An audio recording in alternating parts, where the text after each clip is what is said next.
बहुत बहुत धन्यवाद।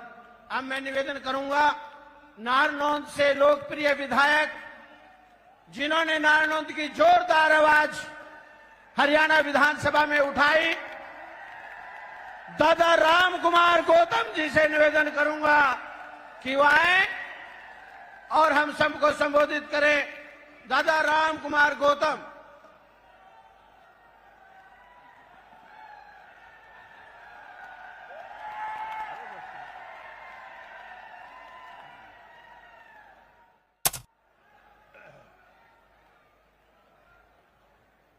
हमारे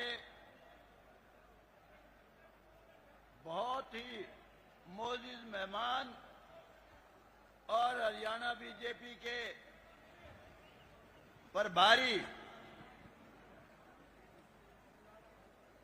त्रिपुरा के पूर्व मुख्यमंत्री और सांसद और बहुत ही शानदार पर्सनैलिटी के मालिक विपल देव जी,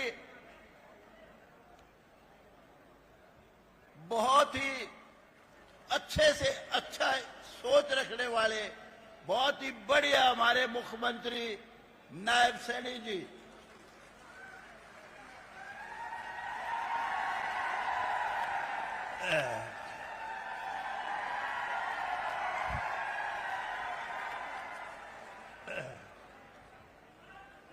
हमारी पार्टी के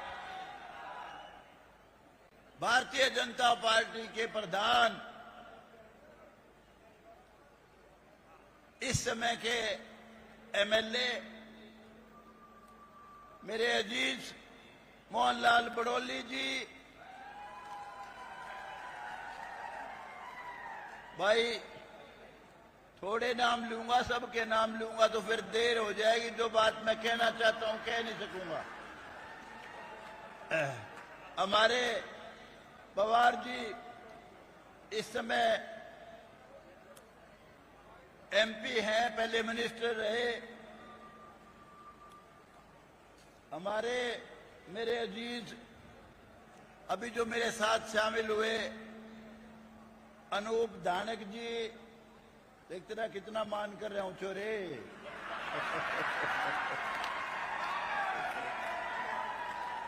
मेरे अजीज बहुत ही दानी पुरुष भाई जोगीराम जी सिहाग,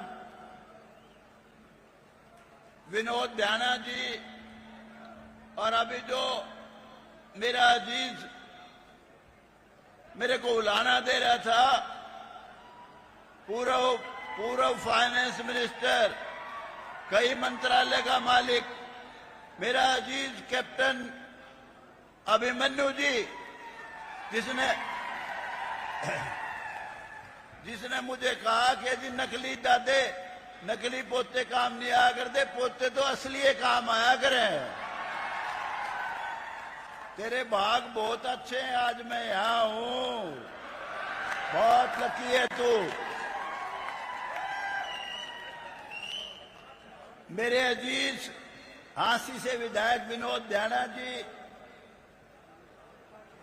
और भाई दामिये मिसिज विनोद शर्मा जी, ज्योति शर्मा जी, और भाई सारे समझ लो सबके नाम ले दिए, महिपाल ढांडा जी, और सभी स्टेज पे बैठे हुए नेतागण, और मेरे सामने हरियाणा के भाग्य विधाता मेरे बुजुर्गों,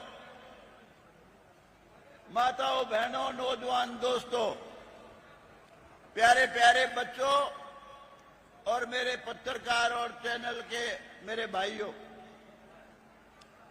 मैं आज जो आया हूं यहां, जो पार्टी ज्वाइन की मैंने, यूं ना सोचना वैसे ही आया हूं। जो हरियाणा में रुका पड़ रहा है, कांग्रेस की हुकूमत आवेगी, 200% नायब सैनी मुख्यमंत्री बनेगा, लिख लो मेरी बात को। क्यों बनेगा समझ लो। राज वही अच्छा होता है जो सबको सबका हक दे। राजा वही अच्छा होता है जो अपनी संतान में से भेदभाव ना करे, उनको अपने जनता को अपनी संतान की तरह ट्रीट करे और उस प्रदेश में, देश में बसने वाले सभी लोग ये समझें कि ये राजा नहीं है, हमारा पिता है, हमारा संरक्षक है। मैं समझता हूं ये खूबी नायब श्रेणी में जरूर है जो मैंने महसूस किया।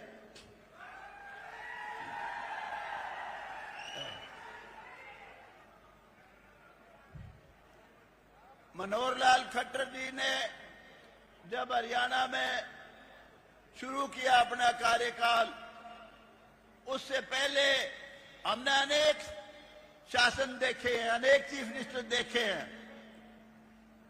उस समय लिस्ट का, पर्ची का जमाना था, मेरिट का कोई मतलब नहीं था। चाहे वो राज हो जिसमें बीजेपी भी सीरी थी। मनोहर लाल जी ने एक बहुत बड़ी शानदार रवायत शुरू की। जो आदमी सोचता था चपरासी लगेगा तो किसको पकड़ूं, सिपाही लगेगा तो किसकी सिफारिश ढूंढूं, आज जो सिपाही लगने की नहीं सोचता था, खट्टर साहब के राज में डीएसपी लगा, इंस्पेक्टर लगा, सब इंस्पेक्टर लगा, बड़ी बड़ी पोस्टों पे लगे। ये कोई छोटी बात नहीं थी, बहुत बड़ी बात थी। मेरिट के हिसाब से नौकरियां दी गई। बहुत लोग जो बहुत नफरत करते थे खट्टर साहब से, बीजेपी से भी करते हैं, वो सपने में भी नहीं सोच सकते उन आला का राज होता, उसमें कुछ छावे था कि नहीं जो खट्टर साहब के राज में मिला। ये छोटी बात नहीं है। उन्होंने ये देखा ही नहीं खट्टर साहब ने ये तेरे खिलाफ वाला है, तेरे हक वाला है। नहीं भाई, मेरिट में कोई आओ। एक मेरा अजीज है अमरदीन, मेरा ड्राइवर है, मुसलमान बरादरी से मेरा बच्चा है। मैंने उसके साथ मैंने उसको भर्ती कराया था पुराने वक्त में।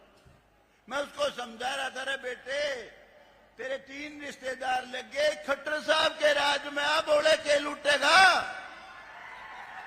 इससे बढ़िया सरकार कोई हो नहीं सकती थी। कई भाई संविधान का वास्ता देते हैं, संविधान। अरे नौकरी गिनो, सबसे ज्यादा नौकरी तुम्हें मिली है, क्यों नफरत करते हो, क्यों नफरत करते हो बीजेपी से। और भाई कई भाई जो यूं कह दी हरियाणा तो मारा था, अरे यो कुकर खट्टर आया उरे। मेरे भाइयों, हम सब का यो देश है, सबका हरियाणा है, हम सब इसमें बसने वाले इस देश में सारे भाई हैं, सारे सब एक हैं, थोड़ा सा भी फर्क नहीं है। और ये जात पात, ऊंच नीच, भेदभाव, ये इस देश का सत्यानाश करने की सबसे बड़ी बीमारी है।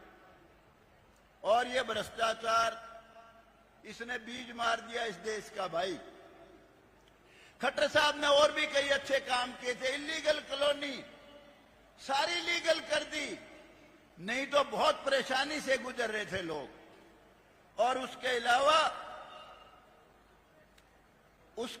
क्या है, उसके अलावा हमारे ड्राइवर थे बेचारे, एमएलए के उसका पास, उसको एमएलए दे था तो दे था, नहीं तो नहीं दे था। 20,000 रुपए महीना कर दिए, पीए की तनख्वाह बढ़ाई 20,000 रुपए।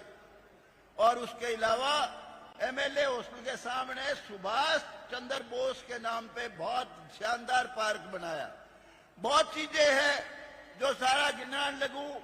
अरे मैंने एक दिन यूं कह दिया विधानसभा में, खट्टर साहब आप तो चीफ मिनिस्टर बन गए, आपका तो वक्त कट गया, बिना ब्याह का कुआरे का है।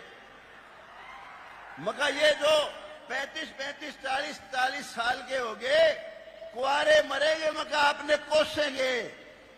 अगले दिन 40 साल के अनमैरिड की 3,000 रुपए पेंशन बना दी खट्टर साहब ने। बहुत बड़ी बात की, छोटी बात नहीं।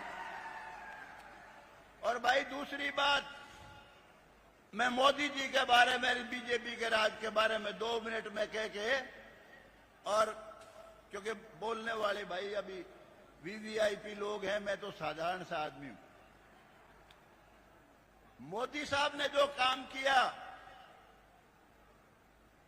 भारतीय जनता पार्टी के रहनुमा